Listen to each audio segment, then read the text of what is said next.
Et tout de suite, les courriers du cœur avec Émilie. Bonjour à tous, j'espère que tout le monde va bien après ce beau week-end ensoleillé.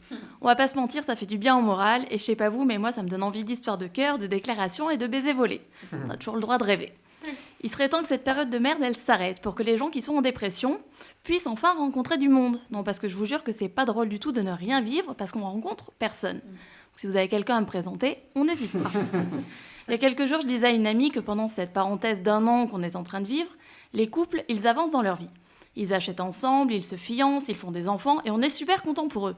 Mais nous, les célibataires, clairement, on est au même point qu'il y a 1 an, toujours tout seul.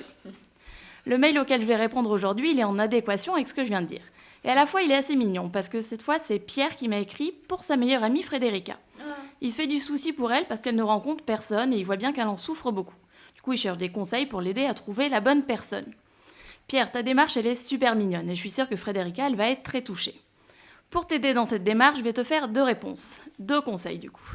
Le premier en tant que période de Covid, forcément, et le deuxième qui sera post-Covid. Donc si tu veux mon avis, le deuxième, il n'est pas près d'arriver. Qu'elle ne rencontre personne en ce moment, j'ai envie de dire bienvenue au club. Finalement, c'est un peu le cas de beaucoup de gens. Si on exclut ceux qui s'en fichent complètement, qui continuent de voir du monde, de faire des soirées, de rencontrer des inconnus via des sites de rencontres.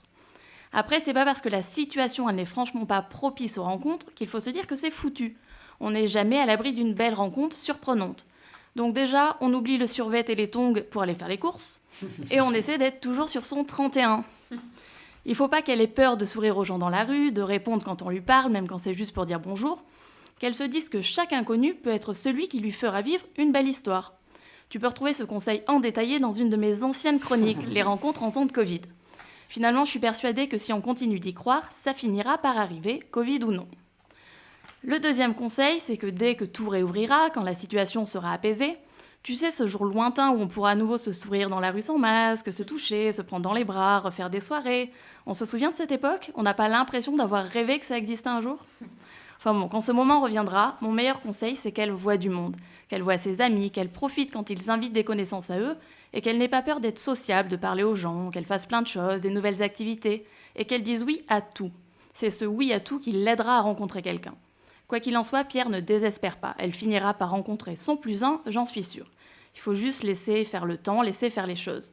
Mais surtout qu'elle soit toujours prête à faire une rencontre, parce que c'est toujours quand on ne s'y attend pas que ça arrive comme par magie. Je termine juste en vous rappelant que j'attends toujours vos mails pour votre pire rupture. Oui, même vous là autour de la table. Voilà, à la semaine prochaine.